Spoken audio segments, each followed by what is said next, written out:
विभाग बी, आज pre board exam के अंदर जो विभाग बी में कुछ सोचने वाले प्रश्न यानी थोड़े से क्लिष्ट प्रश्न पूछे गए थे, उनकी हम आज चर्चा करेंगे। जैसे 70वां प्रश्न था, ऐसे बहुत बार हम पढ़ चुके हैं कि एक ग्वाला है, वो क्या करता है कि ताजे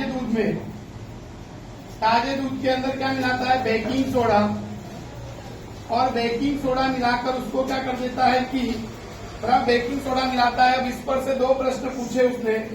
पहला प्रश्न कि ताजे दूध के पीएच का मान वो 6 से बदलकर थोड़ा क्षारीय क्यों कर देता है।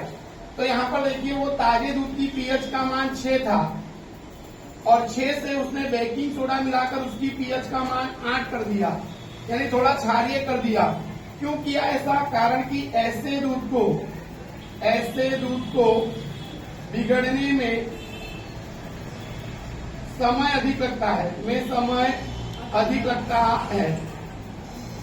तो आपको इतना ही लिखना था, समय अधिक लगता है। तो आपका उत्तर होना चाहिए था कि कारण कि ऐसे दूध को बिगड़ने में समय अधिक लगता है। दूसरा प्रश्न है कि इस दूध को दही बनने में समय क्यों लगता है। कारण कि ऐसे दूध को पहले क्षारीय से उदासीन होना पड़ता है और फिर उदासीन होने के बाद वह अम्लीय बनता है, इसलिए समय कैसा लगता है, कम। तो आपको इतना लिखना था कि ऐसे दूध को पहले क्षारीय से उदासीन होना पड़ता है, बाद में वो अम्लीय बनता है, इसलिए दूध से दही बनने में समय अधिक लगता है। तो समय अधिक लगता है, ऐसा आपको लिखना था। तो ये एक प्रश्न थोड़ा सा था जो हमने तो बहुत बार चर्चा कर ली है। 18वां प्रश्न है NaOH। अब ये NaOH क्षारक है। अब इसके अंदर हम फिनोप्थिलीन की 2 बूंद डाल रहे हैं। तो फिनोप्थिलीन की जब 2 बूंद डालेंगे तो विलयन का रंग हो जाएगा गुलाबी। अब क्या करना है कि इसके अंदर HCl डालना है। तो HCl की जब हम 2 बूंद डालेंगे तो धीरे धीरे यहाँ पर देखो, ये HCl और NaOH प्रक्रिया होगा, बनेगा NaCl यानी लवण बनेगा और पानी बनेगा। हमने पढ़ा हुआ है कि क्षारक की अम्ल के साथ प्रक्रिया की जाए तो लवण बनता है और पानी बनता है, और जिसके कारण विलयन का रंग रंगहीन हो जाएगा। तो यहाँ पर रंग में परिवर्तन होगा, गुलाबी से रंगहीन। तो यहाँ पर आपको लिखना था कि NaOH और फिनोप्थिलीन के घोल में जब हम HCl डालेंगे तो रंग में क्या परिवर्तन होगा। तो जब हम NaOH में फिनोप्थिलीन की बूंद डालेंगे तो विलयन का रंग हो जाएगा गुलाबी, और जब हम उसमें बूंद बूंद करके HCl डालेंगे तो बनेगा NaCl, सोडियम क्लोराइड और पानी बनेगा, और जिससे विलयन का रंग रंगहीन हो जाएगा।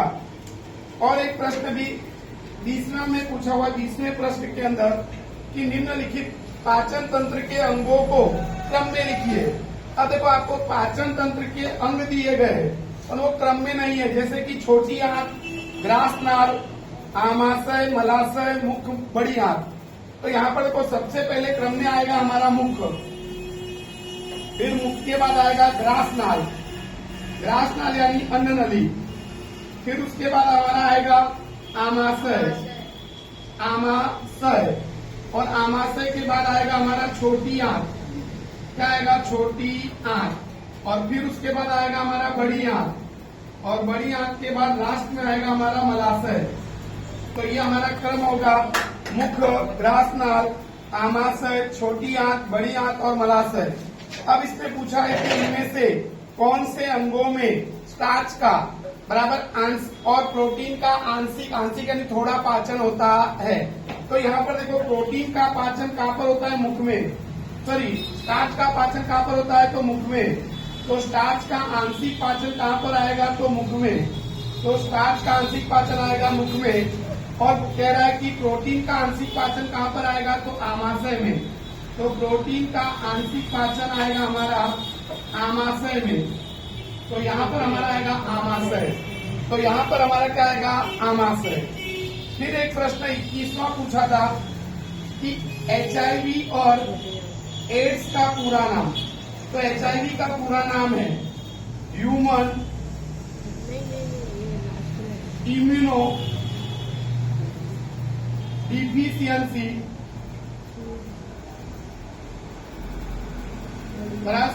यहाँ पर आ जाएगा वायरस तो यहाँ पर हमारा HIV का पूरा नाम आएगा ह्यूमन इम्यूनो डिफिशियंसी वायरस, और एड्स का पूरा नाम आएगा acquired immuno deficiency syndrome, deficiency syndrome. तो यहाँ पर हमारा आएगा एक्वायर्ड इम्यूनो डिफिशियंसी सिंड्रोम। फिर इसके बाद बाकी सब प्रश्न, तो जैसे एक सवाल पूछ लिया था प्रश्न नंबर 22 में कि 2 मीटर फोकस दूरी, यानी हमको फोकस दूरी f का मान 2 मीटर दिया है और आउटर लेंस दिया था, इसलिए यहाँ पर हमको लगाना पड़ेगा माइनस लगाएंगे। अब उसने कहा है कि लेंस की क्षमता ज्ञात करो, यानी P ज्ञात करना है। तो यहाँ पर हमको मालूम है कि P बराबर 1/f, तो P बराबर 1/f, f का मान -2, यहाँ पर P बराबर कितना हो जाएगा -0.5 D यानी डायोप्टर, क्योंकि क्षमता हमेशा डायोप्टर में मापी जाती है, इसलिए यहाँ पर आएगा डायोप्टर। बाकी तो 23वां प्रश्न तो सही था कि किसी चालक का प्रतिरोध किन बातों पर आधार रखता है, तो तार की लंबाई और उसके अनुप्रस्थ काट के क्षेत्रफल पर, चुंबकीय क्षेत्र रेखाएं और उसकी लाक्षणिकता, तो ये भी हम बहुत बार पढ़ चुके हैं। आ जाता है हमको आप कचरा निपटान की समस्या कम करने में क्या योगदान लेंगे, ये भी अपने मन से लिखना था। 2 तरीकों में हम पुनः चक्रण अथवा तो हम पुनः उपयोग लिख सकते हैं। 26वां प्रश्न, पर्यावरण को अनुकूल बनाने के लिए आप अपनी आदतों में क्या परिवर्तन लाएंगे, तो ये भी प्रश्न हम अपनी इच्छा शक्ति मन के आधार पर हम लिख सकते हैं, जो हमने पढ़ा है उसके आधार पर, अनुभव के आधार पर। तो मेरे हिसाब से सेक्शन भी बहुत बढ़िया पूछा गया था। तो अगर आपको मेरा ये वीडियो पसंद आए तो चैनल को लाइक सब्सक्राइब कीजिए